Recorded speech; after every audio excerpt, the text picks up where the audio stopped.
10वीं पास हो और आपको हरियाणा के अंदर सीईटी ग्रुप डी की वैकेंसी का फॉर्म फिल करना है, या फिर आपने 26 और 27 को ग्रुप सी के लिए जो सीईटी का एग्जाम दे दिया है, तो जी हाँ दोस्तों, दोनों के लिए बेहतरीन खुशखबरी, बहुत बड़ा धमाका।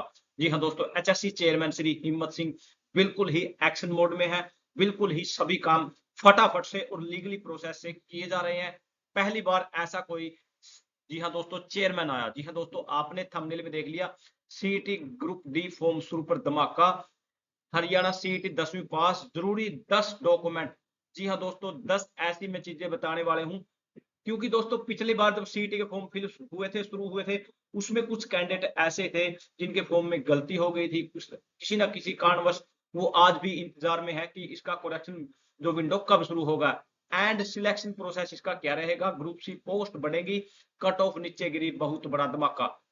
अगर आप चैनल पे नए हैं तो फटाफट से चैनल को सब्सक्राइब कर लीजिए। व्हाट्सएप ग्रुप और टेलीग्राम ग्रुप का लिंक डिस्क्रिप्शन में, आप उसे भी फटाफट से ज्वाइन कर लीजिए। सबसे पहले तो किसी भी अपडेट के लिए आपको रेगुलर, बगैर किसी गुमराह हुए, एचएससी की ऑफिशियल साइट से लगातार बने रहना है। यहाँ एचएससी की ऑफिशियल साइट पर आपको पब्लिक नोटिस के माध्यम से, और हाँ, यहाँ पर कोई भी अपडेट आपको लगातार यहाँ से मिलती रहेगी। उसके अलावा अगर रिजल्ट का इंतजार है तो आपको फाइनल रिजल्ट पर क्लिक करने के बाद सभी के सभी रिजल्ट यहाँ से चेक कर लेना है। किसी भी फर्जी से सावधान रहे, कहीं भी किसी भी सोशल मीडिया से। उसके अलावा एचएससी के चेयरमैन श्री हिम्मत सिंह के सभी प्लेटफॉर्म एक्टिव हैं, सभी पर आप इन्हें फॉलो भी कर सकते हैं। ये देखिए दोस्तों, अभी अभी लेटेस्ट, एक माह में चतुर्थ श्रेणी की भर्तियों के लिए सीईटी की कोशिश, सीईटी दे चुके परीक्षार्थियों से सुझाव लेने की कर्मचारी चयन आयोग की पहल। हरियाणा कर्मचारी चयन आयोग ग्रुप डी श्रेणी की सरकारी नौकरियों के लिए सामान्य पत्र परीक्षा का आयोजन कराने की तैयारियों में जुट गया है। आयोग की कोशिश अगले एक माह में यह परीक्षा करा लेने की है। तृतीय श्रेणी की सरकारी नौकरियों के लिए आयोजित सामान्य पात्रता परीक्षा में 13.48 लाख अभ्यर्थियों में से 12.25 लाख अभ्यर्थी शामिल हुए। सीईटी की सफलतापूर्वक हुई इस परीक्षा में वजह से पूरे देश में हरियाणा सरकार की और राज्य कर्मचारी चयन आयोग की दाख जमी है। किसी भी जिले से परीक्षा की व्यवस्था अथवा नकल व पेपर लीक माफिया का कोई रिपोर्ट प्राप्त नहीं हुई है। सीईटी परीक्षा की खास बात यह रहेगी, हर जिले में यातायात व्यवस्था सुगम रही और लोगों में बच्चों की सेवाओं करने का पूरा भाव नजर आया। हरियाणा कर्मचारी चयन आयोग ने अब सीईटी परीक्षा संपन्न होने के बाद एक गूगल सर्वे कराने का निर्णय लिया है, जिसमें पूछा जा रहा है कि आयोग व सरकार की ओर से की गई व्यवस्थाएं तथा परीक्षा शैली से अभ्यर्थी कितने संतुष्ट है।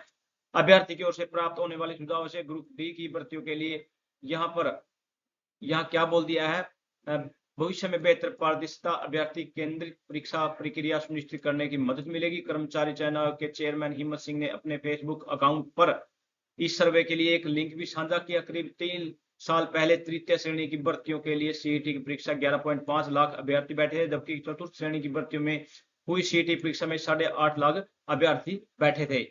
अब इस पर कभी भी धमाका हो सकता है।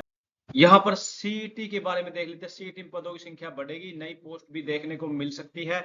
ये हमारा एस्टिमेट है, अभी ऑफिशियल नहीं आया है। टेक्निकल पोस्ट के बाद पद ज्यादा होंगे। सबसे ज्यादा पद बिजली विभाग, पुलिस विभाग, स्वास्थ्य विभाग के होंगे।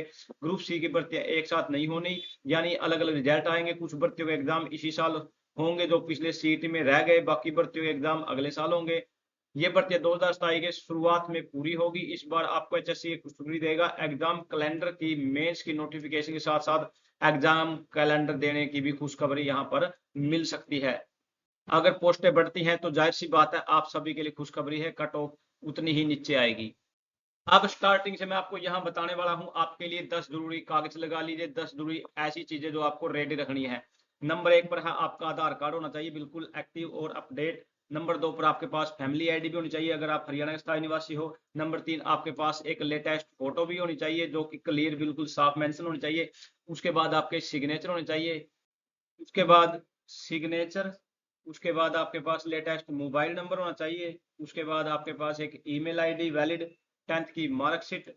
उसके अलावा आपके पास डोमिसाइल होना जरूरी है, जो कि लेटेस्ट अपडेटेड डोमिसाइल हो, ऐसा नहीं हो कोई 10-20 साल पुराना हो। उसके बाद अगर आप रिजर्व कैटेगरी से हो तो आपके पास कास्ट सर्टिफिकेट होना चाहिए। एससी, बीसी, ओएससी और डीएससी ये आपका अलग अलग होना चाहिए, बिल्कुल कंप्लीटली। अगर आप रिजर्व कैटेगरी के अलावा ईडब्ल्यूएस से हो तो आपके पास 1 अप्रैल 2025 के बाद का ईडब्ल्यूएस सर्टिफिकेट होना बहुत ही जरूरी है।